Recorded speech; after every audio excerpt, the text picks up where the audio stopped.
नमस्कार. अशा लाईफस्टाईलमध्ये तुमचं अगदी मनापासून सर्वांचं स्वागत आहे. तर आज आपण बघणार आहोत खमंग, खुसखुशीत कोबीची वडी. तर कोबीची वडी बनवायला खूप सोपी आहे आणि एक ट्रिक्स वापरलेली आहे. त्याने कोबीची वडी आपली खूप भन्नाट अशी झालेली आहे. व्हिडिओ पूर्ण बघा. खूप वेळा कोबीची वडी बनवताना ती तेलामध्ये सुटते किंवा कापताना तुटते. मग आजचा व्हिडिओ फक्त तुमच्यासाठीच आहे. तर एकदम सोप्या पद्धतीने आपण ही सिक्रेट ट्रिक वापरून खुसखुशीत अशी कोबीची वडी तयार केलेली आहे. तर आता बघा, कोबीची वडी बनवण्यासाठी 300 ग्रॅम आपण इथे कोबी घेतला आहे. तर कोबीची वरची जी पानं आहेत ना ती काढून घ्यायची आणि कोबीचे इथे मी 2 भाग करून घेतलेत. कोबीची वडी बनवायला खूप सोपी आहे. पावसाळ्याचे दिवस आहे. असे चटपटीत पदार्थ खायला खूप मजा येते. चहासोबत अशी कोबीची वडी तुम्ही सुद्धा नक्की बनवून बघा. त्यासाठी व्हिडिओ पूर्ण बघा. खूप सोपी आणि एक झटपट अशी कुरकुरीत वडी होण्यासाठी आपण एक ट्रिक वापरलेली आहे. तर 2 भाग करून घेतल्यानंतर किसणी घेतलेली आहे आपण आणि जे असे मोठ्या दाताचा भाग आहे ना त्याने आपल्याला हा कोबी किसून घ्यायचा आहे. मोठ्या बाजूने किसून घ्यायचा म्हणजे अगदी लगदा असा कोबीचा होत नाही. तर बघा अशा पद्धतीने आपल्याला मोठ्या दात्र्याने हा कोबी किसून घ्यायचा आहे. म्हणजे ना खूप जास्त पाणी सुटत नाही कोबीला आणि आपल्याला याच्या वड्या बनवायला खूप सोपं जातं. तर बघा आता अशा पद्धतीने आपल्याला कोबी किसून घ्यायचा आहे. तर जे आपल्याला कोबी किसून घेताना जे काही हातातून पाने सुटून पडतात ते बाजूला काढून घ्यायची आणि संपूर्ण कोबी इथे मी किसून घेतलेला आहे. एक मोठं भांडं घेतलं. याच्यामध्ये कोबी आपण मोजून घेऊया. जो किस बनवून घेतला आहे 2 कप किस आपल्याला इथे भरलेला आहे. म्हणजे याच्यामध्ये आपल्याला जे साहित्य घालायचं आहे ना ते मोजूनच घालता येतं आणि खूप सोपं जातं. आता इथे हिरवी मिरची घेतली, लसूण घेतलाय, छोटे 2 तुकडे अद्रक घेतलंय, 1 चमचा जिरे घेतलेत आणि 1 चमचा धने घेतलेत. पाणी न घालता याचं जाडसर असं वाटण करून घेऊया. तर बघा इथे मी मसाल्याचं वाटण करून घेतलंय. तिखट नाही आहेत मिरच्या जास्त म्हणून मी जास्त घालून घेतलंय. तुम्ही तिखट आवडीप्रमाणे कमी जास्त करू शकता. आता मिरचीचा हा ठेचा आपल्याला कोबीमध्ये घालून घ्यायचा.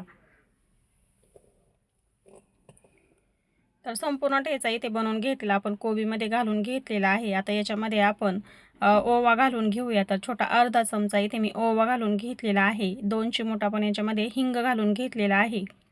पाव चमचा हळद पावडर घालून घेऊया. अगदी पाव चमचा इतकं मी लाल तिखट घालून घेतलंय छान असा कलर येण्यासाठी आणि चवीप्रमाणे मीठ घालून घेतलेलं आहे. आता याच्यामध्ये आपण 1 कप भर इतकी बारीक चिरून घेतलेली कोथिंबीर घालून घेऊया. वडी खूप छान लागते आणि कोबीचा जो उग्र वास आहे तो सुद्धा कमी होतो. कोथिंबीर घालून घेतलेली आहे. आता आपल्याला याच्यामध्ये छान असं हे एकत्र करून घ्यायचे. तर कोबीची वडी बनवताना खूप वेळा काय होतं की कट करताना तुटते किंवा मग तेलामध्ये टाकल्यानंतर ती सुटते आणि तुकडे होतात. तर असं अजिबात होणार नाही. आपण सोपी अशी ट्रिक वापरलेली आहे. याने वडी आपली छान अशी खमंगसुद्धा होते आणि तेलामध्ये घातल्यानंतर अजिबात तुटतसुद्धा नाही. आता यामध्ये आपण 1 चमचा तीळ घालून घेतले आणि त्याच कपाने 1 कप भरून आपण इथे बेसन पीठ घेतलेलं आहे. बेसन पीठ मी चाळून घेतलंय आणि पाव कप आपण तांदळाचं पीठ घेतलेलं आहे. तांदळाच्या पिठाने वडी खूप छान अशी बाहेरून क्रिस्पी होते आणि तुम्हाला जर तांदळाचं पीठ नसेल घालायचं तर तुम्ही बारीक रवासुद्धा यामध्ये घालू शकता.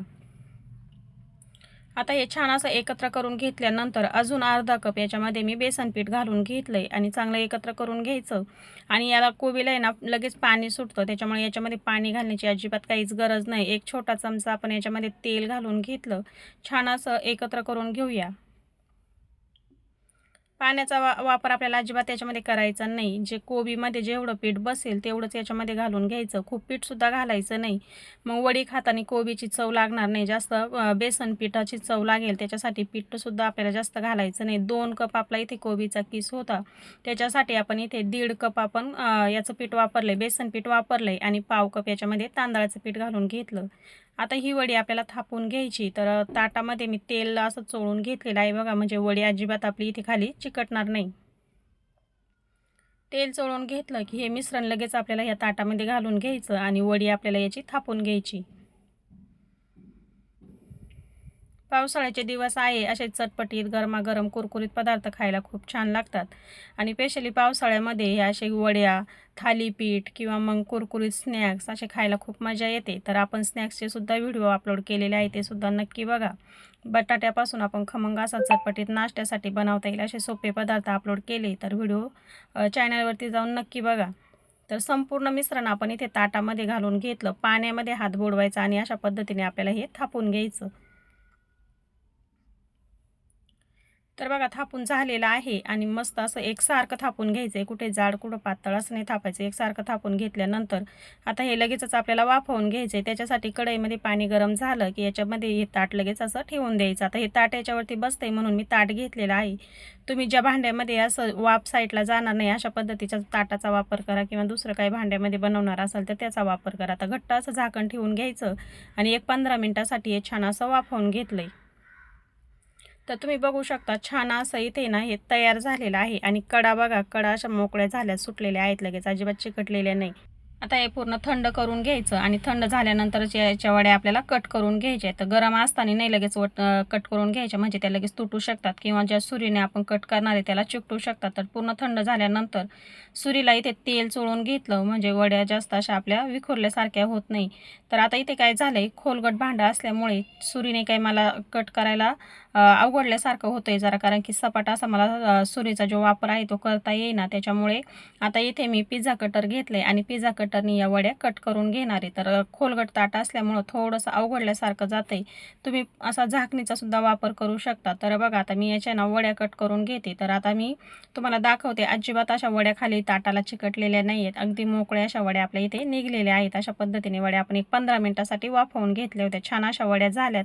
आता काय करायचं आहे, ह्या मोकळ्या करून घेणार आहे आणि लगेचच आपण ह्या तळून घेणार आहोत. बघा खूप जास्त जाड नाही किंवा खूप जास्त पातळ नाही, मध्यम स्वरूपाची वडी आपण इथे केलेली आहे.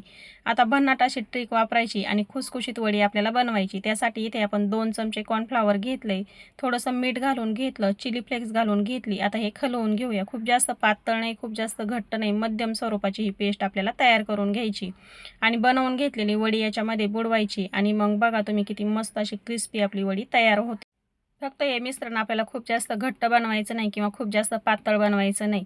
वडी त्याच्यामध्ये अशी सोडायची आणि चमच्याने काढून घ्यायची आणि लगेच तेलामध्ये घालून घ्यायची. तर तेल छान असं गरम झालेलं आहे. आता चमच्याने मी अशा पद्धतीने कॉर्नफ्लॉवरच्या पेस्टमध्ये ह्या वड्या बुडवून अशा तेलामध्ये सोडून घेणार आहे. छान असं कोटिंग येतं वरतून आणि वडी खायला खूप छान क्रिस्पी लागते. तेलामध्ये वडी अजिबात सुटत नाही.